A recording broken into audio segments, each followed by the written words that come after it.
का जड़ कर्म चेतन बंधकारु कर्म के अवसान का कह कर स्वरूप यथार्थ जग का जो किया उपकार है उसके लिए जिन वाणी माँ को वंदना शत बार है वंदना शत बार है वंदना शत बार है।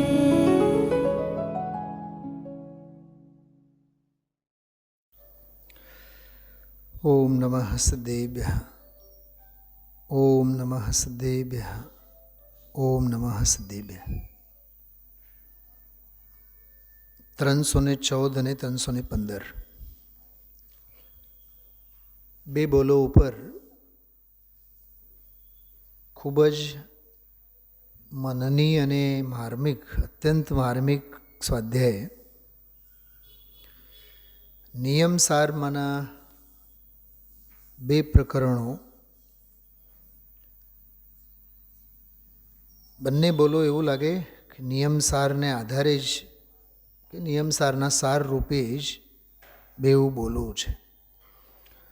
સ્વવશ પરવશ અને બહિર્તત્વને અંતસ્તત્વ. 314માં સ્વવશ અને પરવશની વાત છે. 315 નંબરના બોલમાં બહિર્તત્વને અંતસ્તત્વની વાત છે. 314મો વિષય છે એ આખો પરમ આવશ્યક અધિકારનો વિષય છે, નિયમસાર. અને 315મો જે વિષય છે એ શુદ્ધ અંતસ્તત્વ અને બહિર્તત્વ, શુદ્ધ ભાવ અધિકારની 38મી ગાથા, શુદ્ધ ભાવ અધિકારનો વિષય છે.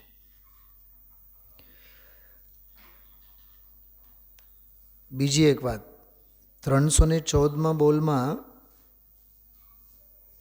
ખંડરૂપ જ્ઞાનનો ઉપયોગ પણ પરવશપણું છે. એમાં બે પ્રકરણો એકબીજા સાથે સંકળાયેલા છે. એક તો 31મી ગાથા સમયસાર અને પરમ આવશ્યક અધિકાર નિયમસાર. કેમ કે એમાં મતિ જ્ઞાન, શુદ્ધ જ્ઞાન, એ ખંડરૂપ જ્ઞાન એ બધી જ વૃત્તિઓને સ્વરૂપ સન્મુખ કરવાની પ્રેરણા પક્ષાતિક્રાંતો નહીં પણ મતિ જ્ઞાન અને શુદ્ધ જ્ઞાનની બધી જ વૃત્તિઓ જે છે બહિર્લક્ષી વૃત્તિઓને સ્વરૂપ અને સ્વભાવમાં લાવવાની વિધિની વાત જેમ 143 અને 44 પક્ષાતિક્રાંતવાળી ગાથામાં છે. દ્રવ્યેન્દ્રિય ભાવેન્દ્રિય અને નો કર્મ. દ્રવ્ય કર્મ, ભાવ કર્મ અને નો કર્મ એ બધું ઇન્દ્રિય કહેવાય. ઇન્દ્રિયના વિષયો ઇન્દ્રિય કહેવાય. જળ દ્રવ્યેન્દ્રિયો ઇન્દ્રિય કહેવાય. ઇન્દ્રિયના વિષયો ઇન્દ્રિય તો ખરા જ ખરા. ભાવેન્દ્રિય પણ ઇન્દ્રિય કહેવાય. આ બધું બહુ ગૂઢ વિષય 31મી ગાથામાં છે. આમ તમે જુઓ ને તો 3 પ્રકરણો આમાં સમજવા જેવા છે. એક તો ખંડરૂપ જ્ઞાન એ શું છે, એનું બંધારણ શું છે, એની વાસ્તવિકતા શું છે, એ વાત સમજવા જેવી છે. બીજો વિષય છે એમાં સ્વવશ અને પરવશ. અને ત્રીજો વિષય છે અંતસ્તત્વ અને બહિર્તત્વ. તમે લોકો સાંભળો છો પણ આ બધું થોડુંક નોટ કરવા જેવું છે. આ પ્રવચનનો વિષય નથી. હું પણ જે બોલું છું ને તો મગજમાં બહુ એનું વિઝ્યુઅલાઇઝેશન કરીને બોલું છું. હમણાં બોલ્યાના બીજે મિનિટે જ તમારાથી ભૂલાઈ જશે. એટલે આ પ્રવચનનો વિષય જ નથી. ખૂબ વિદ્યાર્થી બનીને ખૂબ ગરજની ભાવના રાખીને સમજવા જેવો વિષય છે.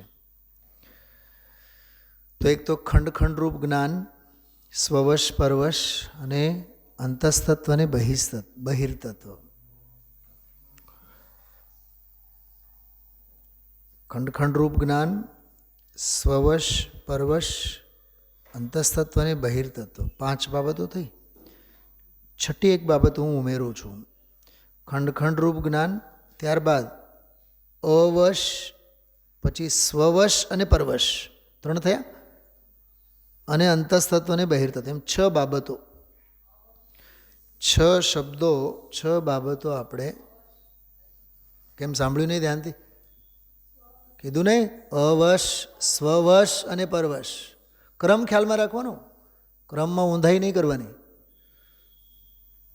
અવશ, સ્વવશ અને પરવશ, એમ લેવાનું. હવે આ બોલો જે છે, પહેલાં તો 2 મિનિટ માટે આપણે બંને બોલોનો પાઠ કરીએ, વાંચન કરીએ. 314. ખંડરૂપ જ્ઞાનનો ઉપયોગ પણ પરવશપણું છે. શૈલાબેન, વંદનાબેન, ઉપયોગ બહુ એકાગ્ર કરીને સાંભળજો. પણ શબ્દ આમાં આપેલું છે. પણમાં પણ બહુ મોટો મરમ છે. ખંડરૂપ જ્ઞાનનો ઉપયોગ પણ, એટલે એનો અર્થ એમ થયો એ સિવાય બીજું પણ કંઈક છે. હવે એ શું છે હું ખોલું છું હમણાં. ખંડરૂપ જ્ઞાનનો ઉપયોગ પણ પરવશપણું છે. પરવશ તે દુઃખી છે, સ્વવશ તે સુખી છે. શુદ્ધ શાશ્વત ચૈતન્ય તત્વના આશ્રયરૂપ સ્વવશપણાથી શાશ્વત સુખ પ્રગટ થાય છે. એટલે આમ તમે જુઓ ને પહેલી નજરે તો આ બોલમાં દુઃખ અને સુખના માપદંડો,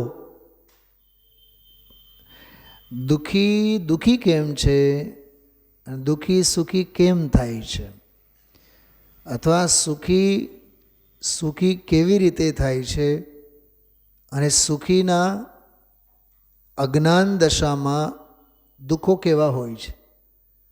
સુખીનું ભૂતકાળ દુઃખ, દુઃખીનું ભવિષ્યકાળ સુખ. સુખી દુઃખી કેમ ન રહે, દુઃખી કેમ સુખી થાય, એની પ્રોસિજર છે આમાં, એનું બંધારણ છે 314 નંબરના બોલમાં. પહેલું વાક્ય તો અદ્ભુત છે. જેટલું વિચારીએ એટલું ઓછું છે. અને જેમ કહીએ ને કે આપણે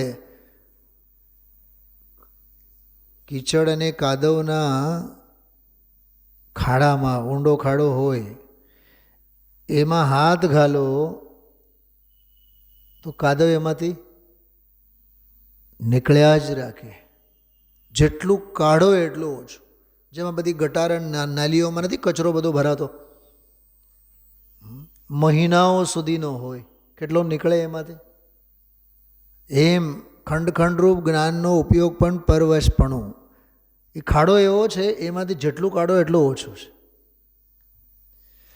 વંદનાબેન, ગઈકાલ રાત્રિનો સ્વાધ્યાય સાંભળજો. ગ્રંથ શું કહેવાય, ગ્રંથિ શું કહેવાય, અડધી કલાક મેં એની જ વાત કરી છે.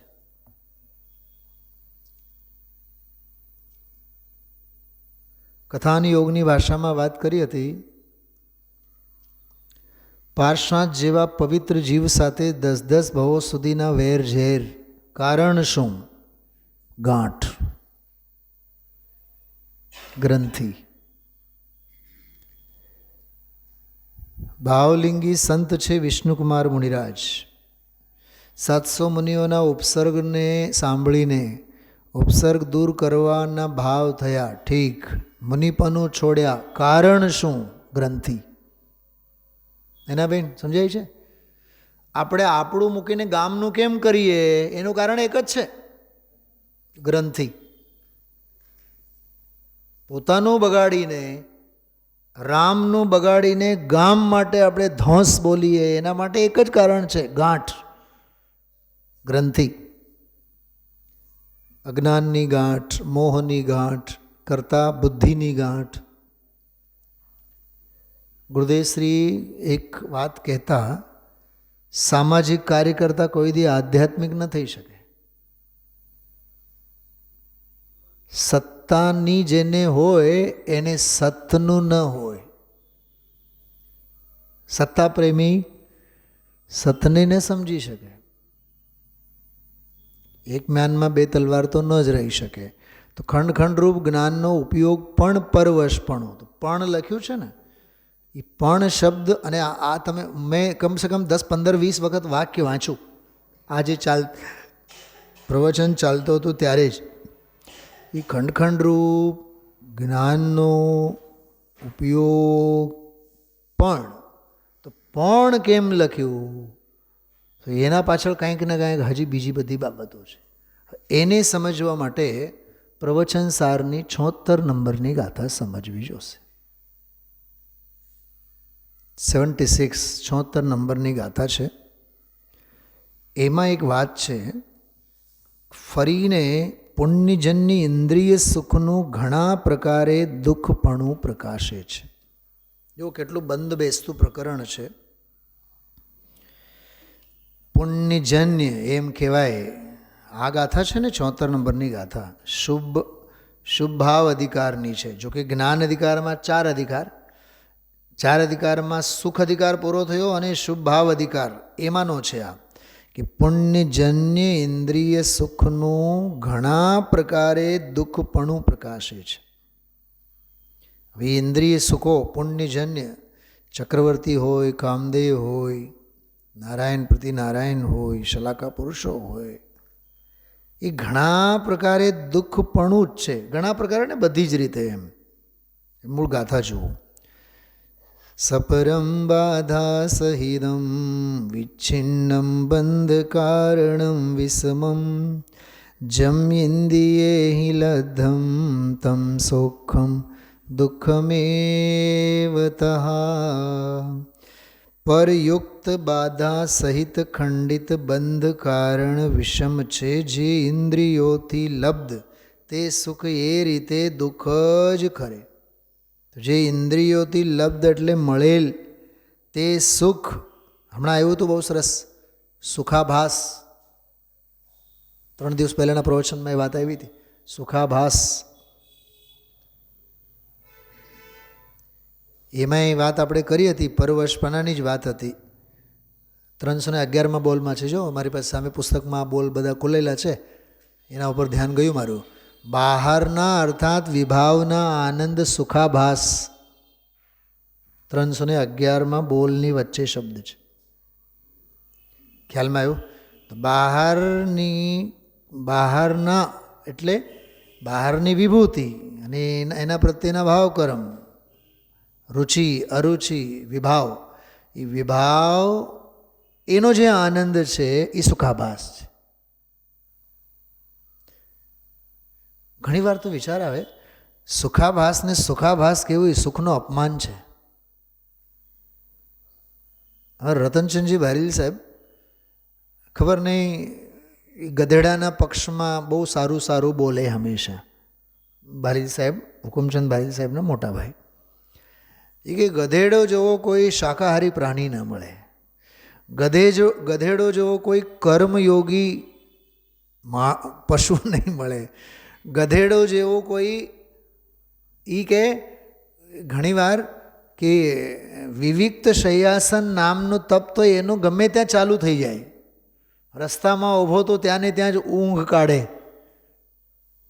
અને એના જેવો કોઈ સ્થિત પ્રજ્ઞ પુરુષ ન હોય.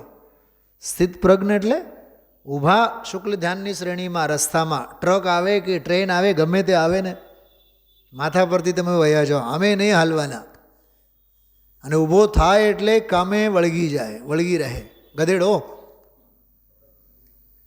પાણી આપો ન આપો કોઈ ફરિયાદ નહીં બેચારાને. હા, માટીના ઢેપલા ઓલા અરુણાચલ પ્રદેશ, હિમાલય પર્વત વગેરે પર્વતીય પ્રદેશોમાં ચડ્યા રાખે, ચડ્યા રાખે, ચડ્યા રાખે. ગધેડો. દુનિયાએ બિચારાને બદનામ કરી નાખે. કાં ગધેડા જેવા તમે, ગધેડો આવ. એ કે કોકને ગધેડા સાથે સરખામણી કરવી ગધેડાનો અપમાન છે, એમ કહેતા. કોકને ગધેડા સાથે એક લાત મારવાનું અપલક્ષણ. મારીને તો બિચારા શું કરે, પ્રતિકાર તો કરશે ને. એની પાસે કાંઈ હાથ તો નથી આપણી જેમ કે હાથથી મારે. દરેકની વીછી પ્રતિકાર કરે કે નહીં? હવે તમે એને દખલ કરો તો એ ડંખ તો મારે જ ને, પૂંછડીથી જ મારે, કેમ કે પૂંછડીમાં જ એનો ઝેર હોય છે. ખ્યાલમાં આવ્યો? તો કોક વ્યક્તિને ગધેડો કહેવો, ગધેડાનો અપમાન. એમ અહીંયા ઇન્દ્રિય સુખને સુખાભાસ કહેવો, સુખનો અપમાન છે. બહુ સરસ પ્રકરણ છે. જો આમાં પરના સંબંધવાળું હોવાથી, એક એક શબ્દ ધ્યાનથી સાંભળજો, અને ઓલા ખંડ રૂપ જ્ઞાન ઉપર ઘટિત કરવાનું. ઇન્દ્રિય સુખ કેવું છે? પરના સંબંધવાળું છે. બોલો, જ્ઞેય સાપેક્ષ, સંયોગ સાપેક્ષ, ઉદય સાપેક્ષ. અરે જીવના ભોગવનાર જીવના, એમ ભોગવનાર જીવના પરિણામ સાપેક્ષ. શું કીધું? પૂરણપોળી મૂકેલી છે થાળીમાં, પણ ખાનારને ઈચ્છા જ નથી. ઘણી વાર એવું નથી થતું કે આપણે 11 વાગે ચા નાસ્તો કર્યા હોય, ઘરે કહો કે હાલો 12 વાગે જમીએ, ના એને અત્યારે ભૂખ નથી. તમે વાપરો. પરાધીન છે કે નહીં? ટૂંકમાં ઇન્દ્રિય સુખ એની પ્રવૃત્તિ પરાધીન. તો ઉદય સાપેક્ષ, જીવના પરિણામ સાપેક્ષ, સંયોગ સાપેક્ષ, કેટલા દ્રવ્ય સાપેક્ષ, ક્ષેત્ર સાપેક્ષ, કાળ સાપેક્ષ. ઘણાની જો ટ્રેનમાં ખાવું જ નહીં ગમે, 56 ભોગ લઈને ગયા હોય, એમને એમ જ ભાતું પાછું. આ ટ્રેનમાં ક્યાંય ગમે, ગંધાતું હોય. બોલો, ક્ષેત્ર.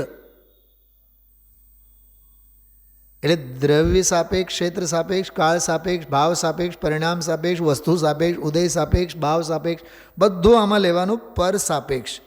પછી બાધા સહિત, ખલેલ તો એમાં હજારો પ્રકારના, ઉદયના, પરિણામોના, તો બાધા સહિત છે, એટલે નિર્બાધ નથી એમ. અચ્છા, પરયુક્ત એટલે સ્વાધીન નથી. શું કીધું? પરાધીન છે. બાધા સહિત એટલે નિર્બાધ નથી, ખંડિત છે. જો આવ્યો શબ્દ, અખંડિત નથી. જુવાની કંઈ કાયમની નહીં રહે, ઉંમર કંઈ કાયમની નહીં રહે, મનુષ્ય ભાવ કંઈ કાયમનું ન રહે. ખંડિત, ઇન્દ્રિય સુખ ખંડિત છે. બંધનું કારણ છે. જો આ અંદરની સોનોગ્રાફી છે, બંધનું કારણ છે. અને ઓલામાં એ જ વાત કરી, ખંડરૂપ જે જ્ઞાન છે ને, બંધનું કારણ છે. અચ્છા, વિષમ છે, સમતા નથી, સમાનતા નથી, એક સરખાપણું નથી. તો આવી રીતે આમાં 5 વિશેષણો આપ્યા 76મી ગાથામાં.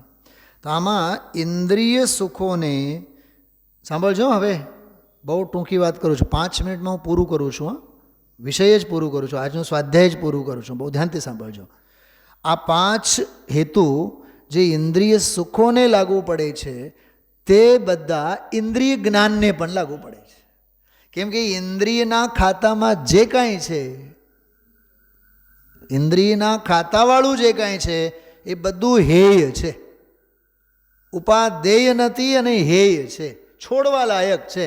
તો ઇન્દ્રિય સુખ જેમ છોડવા લાયક છે, એમ ઇન્દ્રિય જ્ઞાન પણ, જેને અહીંયા ખંડ રૂપ જ્ઞાન કીધું છે.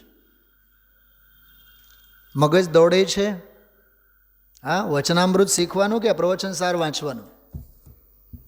8-10 કલાક સ્વાધ્યાય કરો તો આ બધું અનુસંધાન સમજાય. આના માટે 31મી ગાથા પણ વાંચજો, 143મી ગાથા પણ વાંચજો.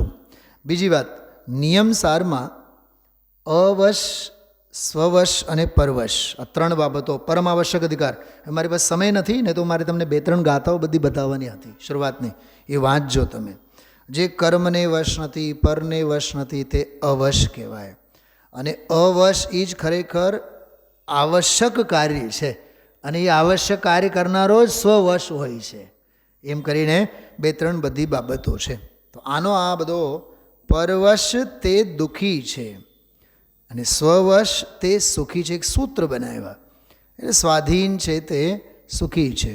શુદ્ધ શાશ્વત ચૈતન્ય તત્વના આશ્રયરૂપ સ્વવશપણાથી જ શાશ્વત સુખ પ્રગટ થાય છે. તો આ 2 પ્રકરણો, પ્રવચનસારની 76 નંબરની ગાથા અને આવશ્યક અધિકાર, નિયમ સાર, પરમ આવશ્યક અધિકાર, એ આ બહુ માર્મિક પ્રકરણ હતો. અચ્છા, 315મો બોલ છે, એ તો સોથા નીકળી જાય આપણા બધાના. બહુ માર્મિક બોલ હતો. દ્રવ્ય દ્રષ્ટિ શુદ્ધ અંતસ્તત્વને જ અવલંબે છે, એટલે ત્રિકાળ સ્વભાવ ભાવ એને જ અવલંબે છે.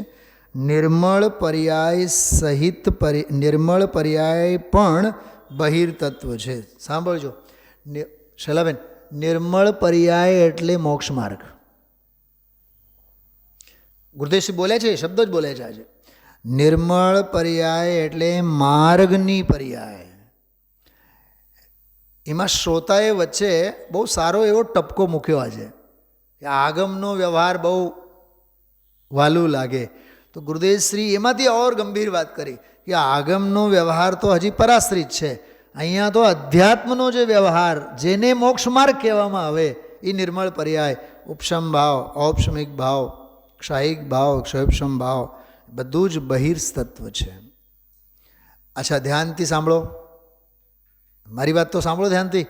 ગુરુદેવના પ્રવચનમાં એક શ્રોતા બોલ્યા ખબર, નિર્મળ તો ખરી ને, બોલ્યા ખબર, મોટેથી બોલ્યા ને. ત્યારે મને એમ થઈ ગયું, ઊભું થઈને હું કહું એને, નિર્મળ તો ખરી પણ છે પર્યાય ને. અચ્છા, એક બીજી વાત, પર્યાય પર્યાય છે એ જ એની અનિર્મળતા છે. શું કીધું?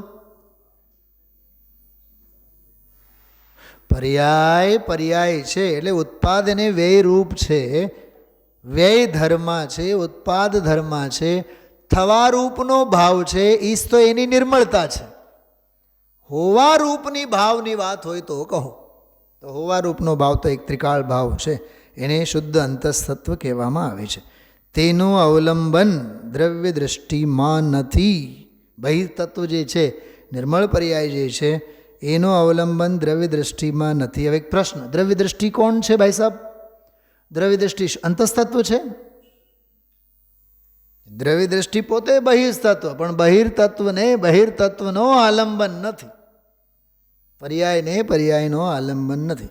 જો 20-21 મિનિટમાં બહુ સાર ગર્ભિત બધી મેં ચર્ચા કરી છે. હા, ઓમ નમઃ સિદ્ધેભ્ય.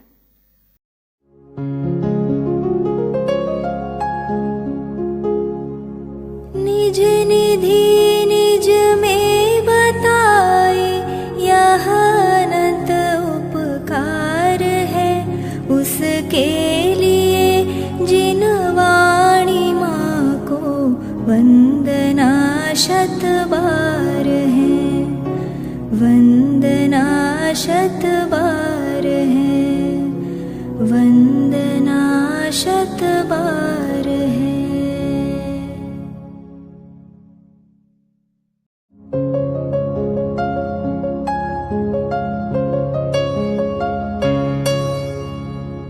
जिन वाणी भारती तो ही जपो दिन रैन, जो तेरी शरणा गहे सो पावे सुख चैन.